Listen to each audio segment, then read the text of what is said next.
Hi everyone! So, I'm reading The Boy in Striped Pyjamas and this is Chapter 2. Chapter 2, The New House. When he first saw their new house, Bruno's eyes opened wide, his mouth made the shape of an O and his arms stretched out at his side once again. Everything about it seemed to be the exact opposite of their old home and he couldn't believe that they were really going to live there. The house in Berlin had stood on a quiet street, and alongside it were a handful of other big houses like his own, and it was always nice to look at them because they were almost the same as his house, but not quite. And other boys lived in them who he played with, and if they were friends, or steered clear of if they were trouble. The new house, however, stood all on its own in an empty, desolate place, and there were no other houses anywhere to be seen, which meant there would be no other families around, and no other boys to play with, neither friends nor trouble. The house in Berlin was enormous, and even though he'd lived there for 9 years, he was still able to find nooks and crannies that he hadn't fully finished exploring yet.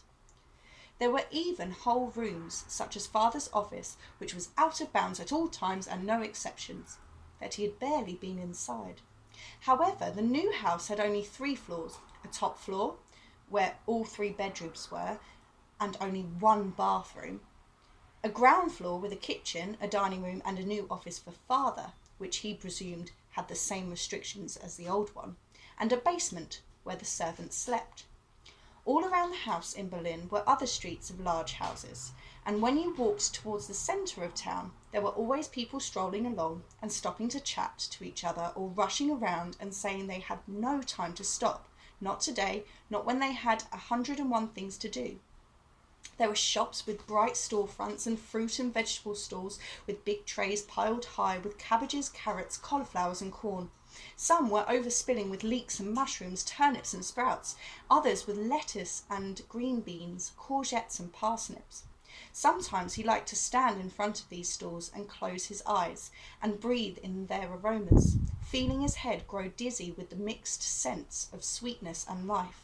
But there were no other streets around the new house, no one strolling along or rushing around, and definitely no shops or fruit and vegetable stalls. When he closed his eyes, everything around him just felt empty and cold, as if he was in the loneliest place in the world, the middle of nowhere. In Berlin, there had been tables set on the street, and sometimes when he walked home from school with Carl, Daniel and Martin, there would be men and women sitting at them drinking frothy drinks and laughing loudly. The people who sat at these tables must be very funny people, he always thought, because it didn't matter what they said, someone always laughed. But there was something about the new house that made Bruno think that no one ever laughed there, that there was nothing to laugh at and nothing to be happy about.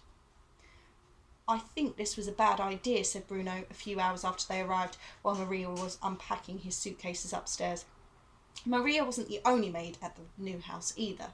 There were 3 others who were quite skinny and only ever spoke to each other in whispering voices. There was an old man too, who, he was told, was there to prepare the vegetables every day and wait on them at the dinner table, and who looked very unhappy, but also a little angry.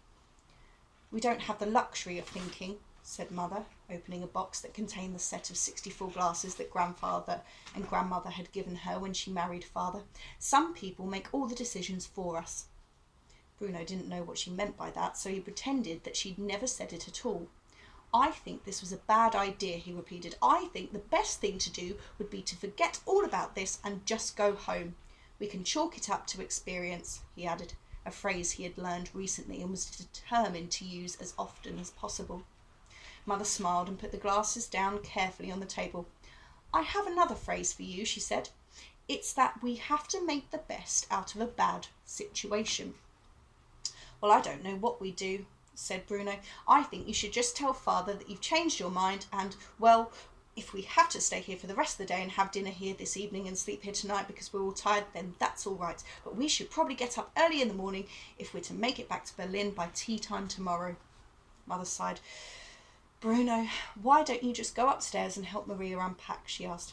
"But there's no point unpacking if we're only going to—" "Bruno, just do it, please," snapped Mother, because apparently it was all right if she interrupted him, but it didn't work the other way round.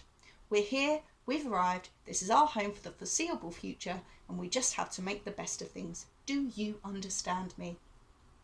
He didn't understand what the foreseeable future meant and told her so. "It means that this is where we live now, Bruno," said Mother, "and that's an end to it."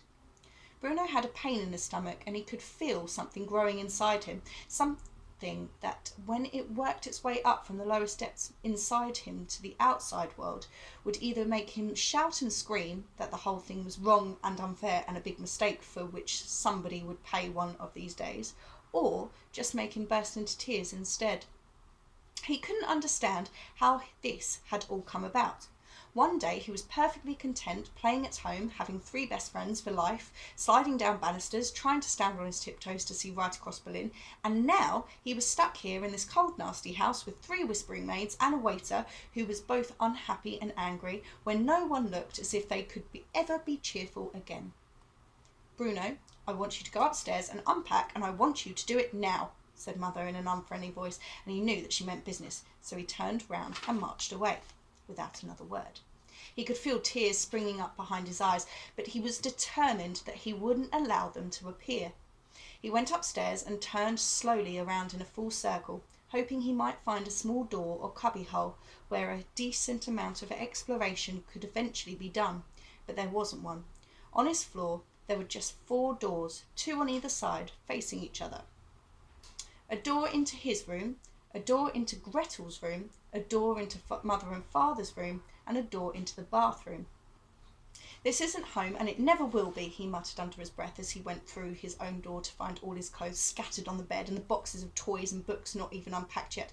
It was obvious that Maria did not have her priorities right. "Mother sent me to help," he said, and Maria nodded and pointed towards a big bag that contained all his socks and vests and underpants. "If you sort that lot out, you could put them in the chest of drawers over there," she said, pointing towards an ugly chest that stood across the room beside a mirror that was covered in dust. Bruno sighed and opened the bag. It was full to the brim with his underwear, and he wanted nothing more than to crawl inside it and hope that when he climbed out again, he'd have woken up and be back at home again. "What do you think of all this, Maria?" he asked after a long silence, because he had always liked Maria and felt as if she was one of the family, even though Father said she was just a maid and overpaid at that. "Or what?" she asked. "This," he said, as if it was the most obvious thing in the world. "Coming to a place like this. Don't you think we've made a mistake?" "That's not for me to say, Master Bruno," said Maria.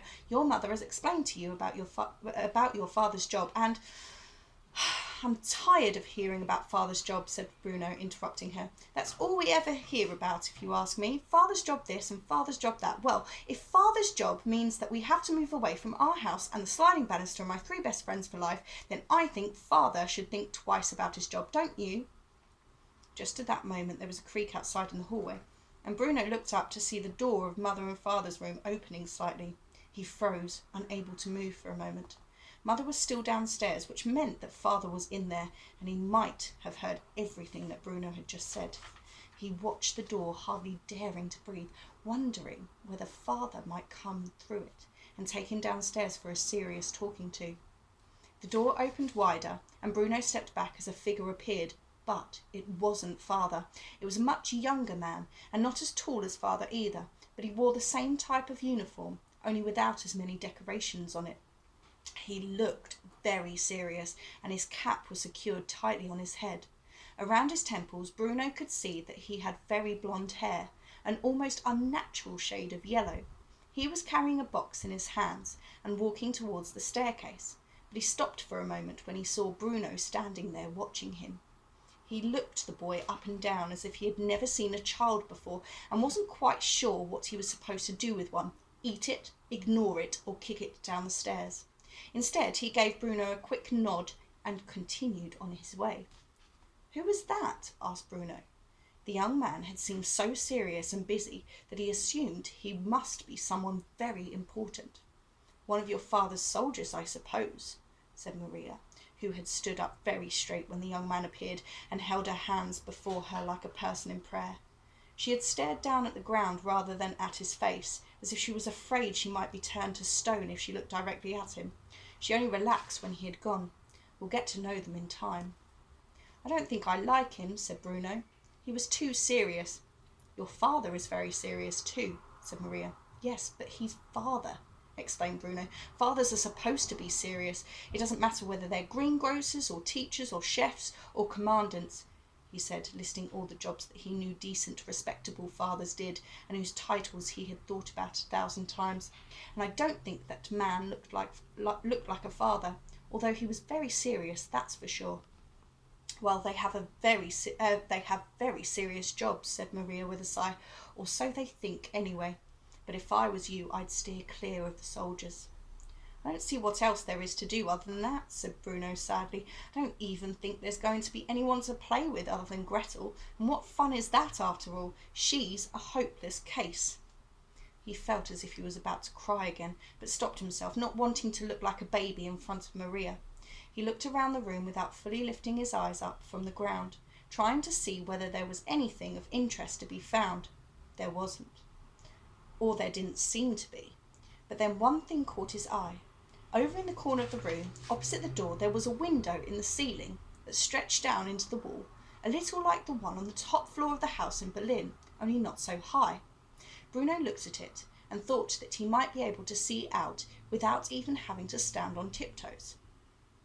He walked slowly towards it, hoping that from here he might be able to see all the way back to Berlin, and his house and the streets around it, and the tables where the people sat and drank their frothy drinks and told each other hilarious stories.